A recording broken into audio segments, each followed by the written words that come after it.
Hey guys, Chris from Provo Beast Audio Installation, and in today's video we're going to be installing a backup camera in this 2009 Ford Edge. Now in this install we're going to show you how to integrate a new license plate backup camera to an existing aftermarket radio. Let's get started.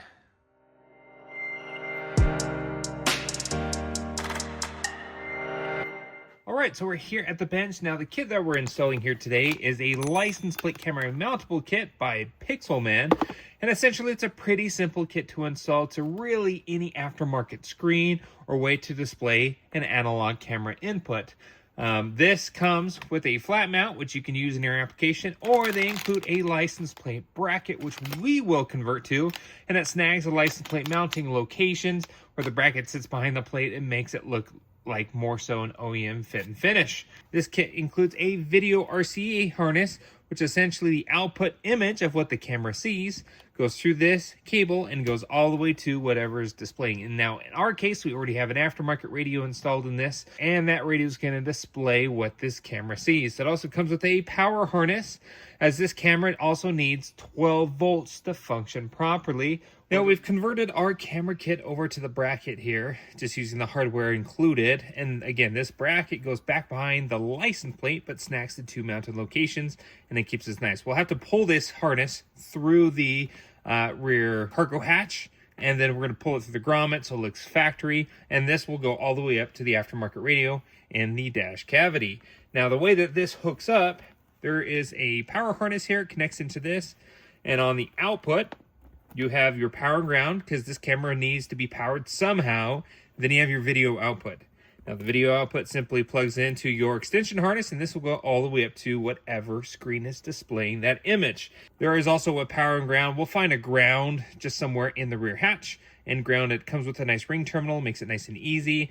And then power, this is the magic question. How are you going to power? Usually one of two ways, or generally how we teach here on the channel. Now, option number one, like mentioned before, you can really simply just power this camera off the reverse light, power and ground. That reverse light comes on as soon as you're backing up, and you can use a T-tap and tap into that reverse light. So this camera automatically turns on as soon as you put it in reverse.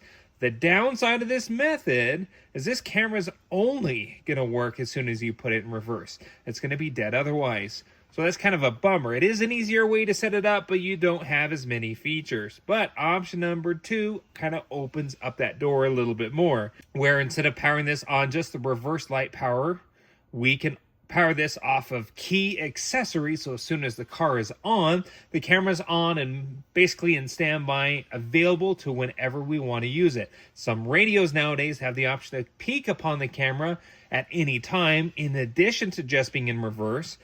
And so that's one way for us to wire this. If we want to grab accessory, oftentimes they grab this back behind the radio, but obviously this cable is too short to go all the way up to the radio.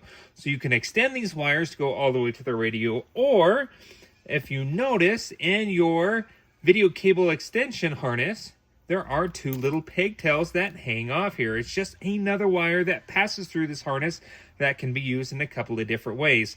Oftentimes, it's a reverse gear trigger. This end wires into your reverse light power positive, and then this end goes to the radio's reverse gear trigger input, so that automatically tells the radio to cycle over to reverse as soon as you're backing up. That's generally this primary purpose of this wire. However, in our circumstance, our radio, the smart harness, is already generating a reverse gear trigger from the canvas of the vehicle, so we don't have to look for that anywhere. It's already at the harness. We're very fortunate with that. So what we're going to do is we're going to repurpose this wire as our camera power harness.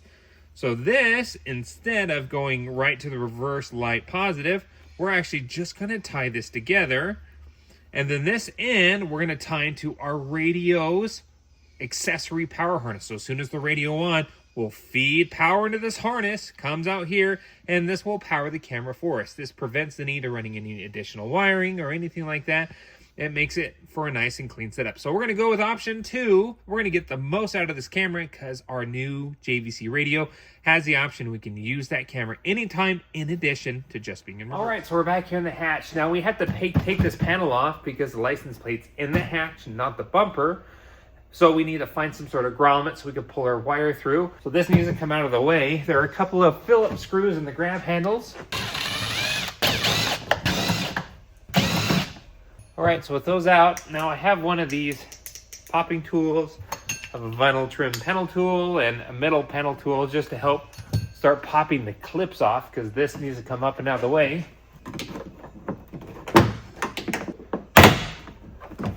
And what we're gonna do is just start popping them out all the way around.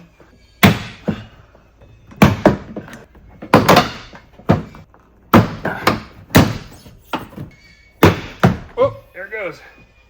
Okay, some of our clips did stay, it's okay. We'll take them out and put them back in this panel.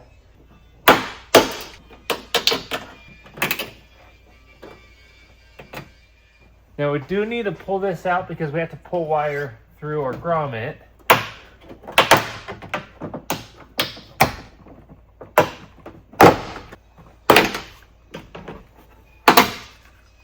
Okay, now you can see our main harness that will fall down. With that panel off here, we want to get this bezel off as well so we can pull our wire through the hatch. Now there's a few 11mm nuts here. Let's go ahead and take them out. There's 6 across, and then there's 2 clips on the back side. Usually what I do is I get needle nose pliers. I'm going to squeeze the clip together and push it through. So now, this should be, yeah.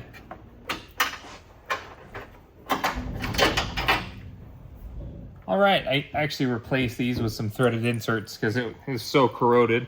Some new bolts, and we're gonna put our camera on. We'll add our license plate in later.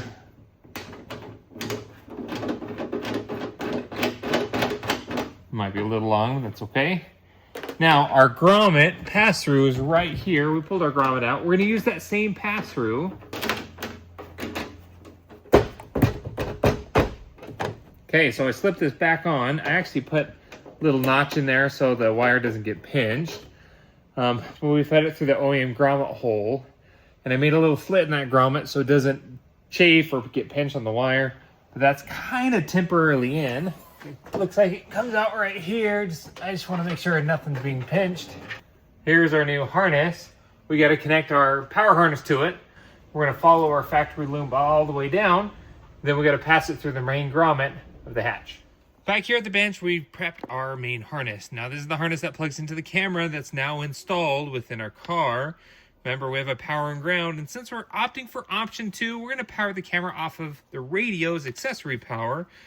We split our power and ground off, and remember, we're just going to reutilize the reverse gear trigger wire. See that there? And that goes into our extension video harness that'll take it all the way up to back behind the radio. So we just cut off the end, we solder that on so it continues down through. And then this end will go all the way to the dash cavity where the aftermarket radio lies. Here's our camera. We just need to put on our plate. We could probably find some shorter studs, but that's just not, it won't hurt anything there. They're just a little long. That looks great. Now we can adjust the pitch and ensure that the guidelines and everything align to exactly where we want to point the camera. But we can put our plate on and we are done back here. So with where our wire passes on through, we just zip tied it all the way down into our power harness. And then we come down to this point. We added a piece of heat shrink on here just so that doesn't separate. And now, actually this is our middle brake light harness. And this black wire is a ground. So we're just going to use a T-tap and connect right into that. And that'll be our ground for our camera. And then we'll continue our run. We've got to pull the grommet apart, but we're going to go through this grommet into the inside of the cabin.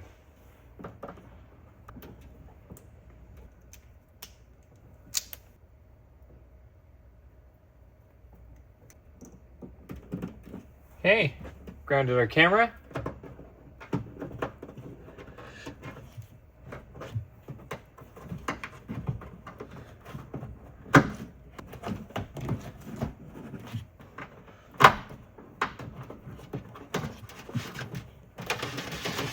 All right, now I have a little short piece of wire hanger here, and I just worked it through this to this other side. Now I'm gonna tape my wire to this, and then we're gonna really lubricate this passage with soap and water as much as possible. We don't want this to hang up or catch on anything. We want it to slip easily through. So we'll fish our wire in to the hole and then pull it out up underneath, and then we're going to work our way all the way to the radio cavity. All taped and lubricated.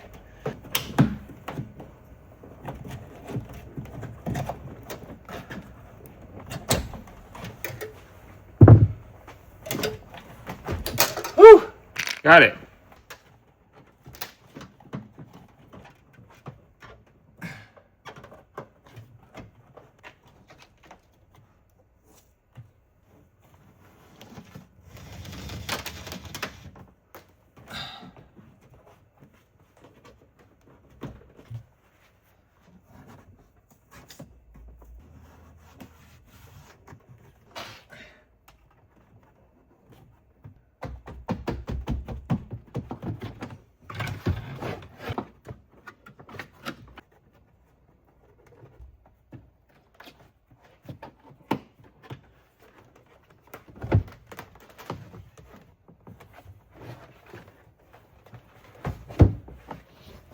Now, really at this point, the gauge of the wire is small enough where you can really just tuck it up underneath the panel. But you can just go ahead and tuck it underneath. Panels that do pop off easy, you can tuck them, take them off. But really, it's such a small gauge wire that I can just work the wire up underneath. We're going to keep moving forward. We're going to go underneath the dash into the dash cavity.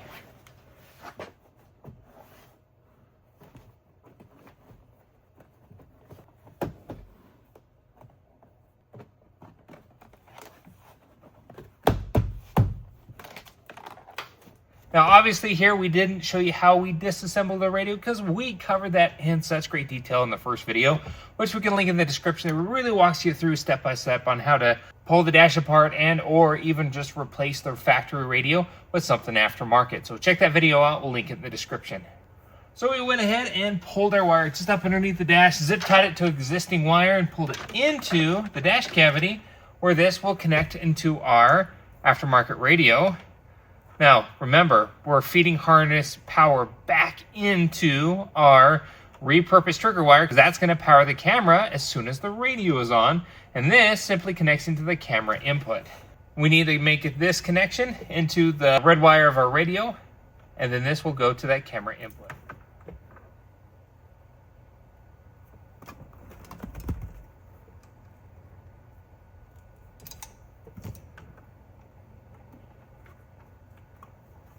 We've made all our connections here.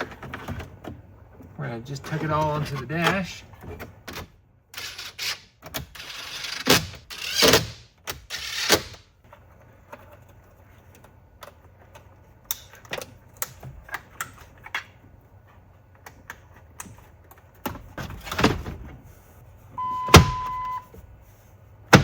Alright, so with the radio all reassembled here, now it's always a good idea to double check the settings on your display to ensure that it's all set up for a camera here. Now ours is, it looks like it's all set on.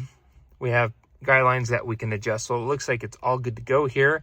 Now the purple white wire, or the reverse gear trigger wire of the radio that automatically cycles it over to reverse, that's hooked up because that's being provided by the pack harness that we used when we installed the radio, so we didn't have to find one. So with all that being covered, we should be good to go to do a test. We'll put it in reverse. Perfect. Pull it out of reverse. Super nice and easy. And like mentioned before, if we wanted to actually use our backup camera anytime, we don't have to be in reverse. We can jump to it pretty easily because, again, the camera is still on as the radio is on.